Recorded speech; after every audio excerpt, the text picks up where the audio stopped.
Hello there. Thank you for this invitation. Corruption is often treated as a matter of criminal law, public administration, or governance, but it is also and fundamentally a human rights issue. When public resources are diverted through corruption or illicit financial flows, the impact is not merely institutional or financial, it is deeply human. It affects people's access to health, education, housing, justice, and of course, equality. The Human Rights Council has recognized this link, and through Resolution 59/6, it has tasked its advisory committee with a practical mission, developing guidelines to help states implement their existing human rights obligations when preventing and combating corruption. This is what I would like to present to you today, to this meeting. The advisory committee functions as a think tank for Human Rights Council, providing research-based and implementation-oriented advice. Is here, and we're trying to do the work. The mandate under Resolution 59/6 is focused specifically on corruption-related illicit financial flows. Our task is not to create new abstract principles, it is to clarify how existing human rights obligations already binding on states should guide anti corruption policies in a practical way before corruption occurs, while it is being investigated and after harm has been caused. To that end, the advisory committee launched a global call for submissions. We received responses from over 56 states, intergovernmental bodies, civil society organizations, academic experts, and national human rights institutions from every region of the world. Their voices are central to this work, and I will draw on this throughout this presentation. Well, I would say that the heart of Resolution 59/6 is the link between corruption related illicit financial flows and the realization of human rights. This link runs in, I would say, two directions.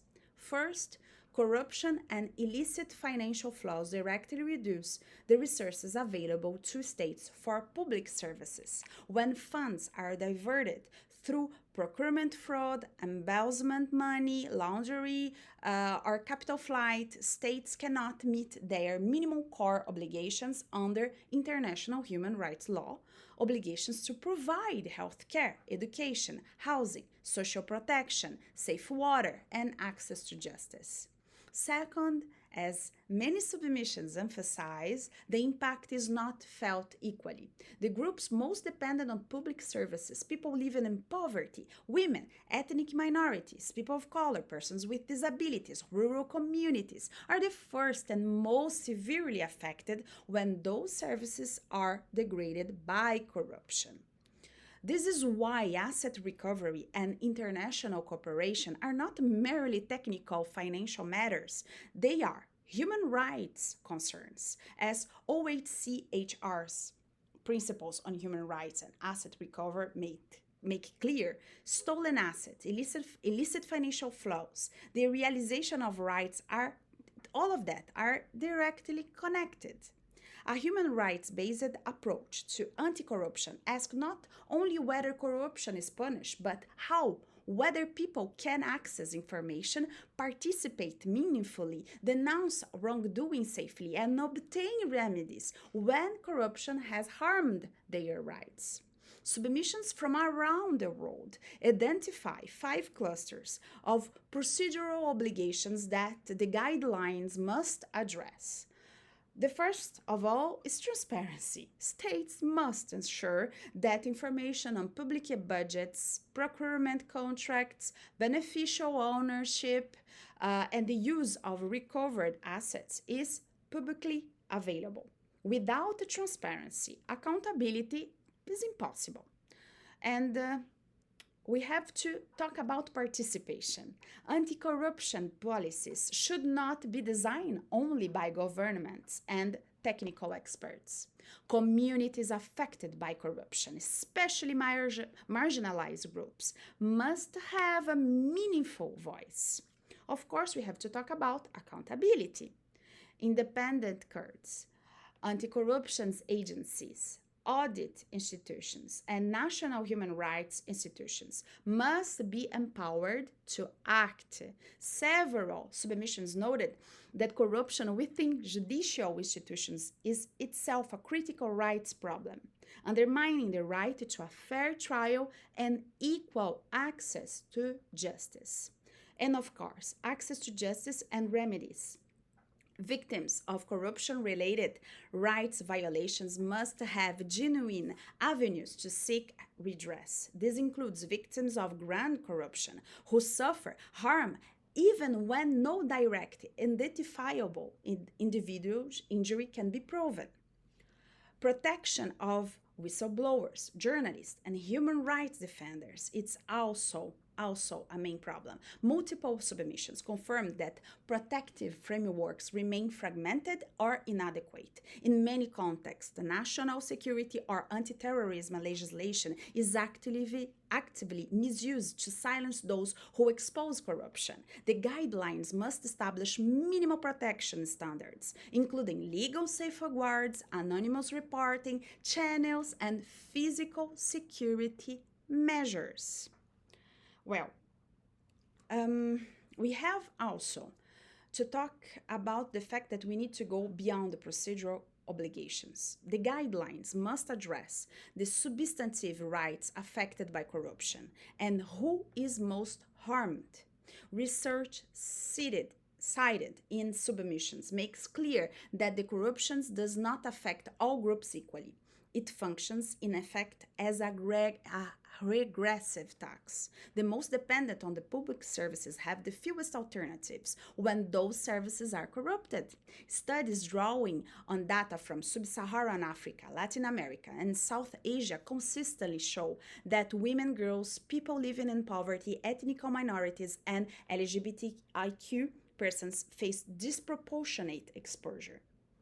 Equally important, anti-corruption measures must themselves comply with human rights. Investigations, asset freezes, and prosecutions must respect due process, legality, privacy, and fair trial guidelines. This is a core obligation. In fragile and conflict-affected settings, the stakes are even higher. Transparency International Defense and Security documented that 62% of accessed countries face high to critical corruption risks in their defense sectors, a risk multiplier for violence, right abuses, and conflict relapse. Well, what the submissions received by the advisory committee have confirmed above all is this: the fight against corruption cannot be separated from the fight for equality, democratic accountability, and, of course, social justice. When corruption diverts resources, weakens institutions, and silences those who denounce abuses, it directly undermines the conditions necessary for human rights to be realized. The guidelines we are developing, building on these submissions on OHCHR's work and UNCAC, are an opportunity to move from a narrow punitive model to a preventive, participatory, and human rights-based approach. Asset recovery matters not as an accounting exercise, but as a means of repairing harm to communities. Protection of whistleblowers matters not as a procedural courtesy, but as a condition for accountability. Transparency in public procurement matters not as a technical nicety, but as a guarantee of access to the services people are owed. The ultimate question is not only how states punish corruption, but how they prevent it from depriving people and communities of the rights, resources, and dignity to which they are entitled. The advisory committee looks forward to presenting its guidelines to the Human Rights Council at its 64th session, and I will be glad to have this conversation again with more time and, of course, being there with you. Thank you so much for the invitation, and I wish you all a very good meeting. Bye.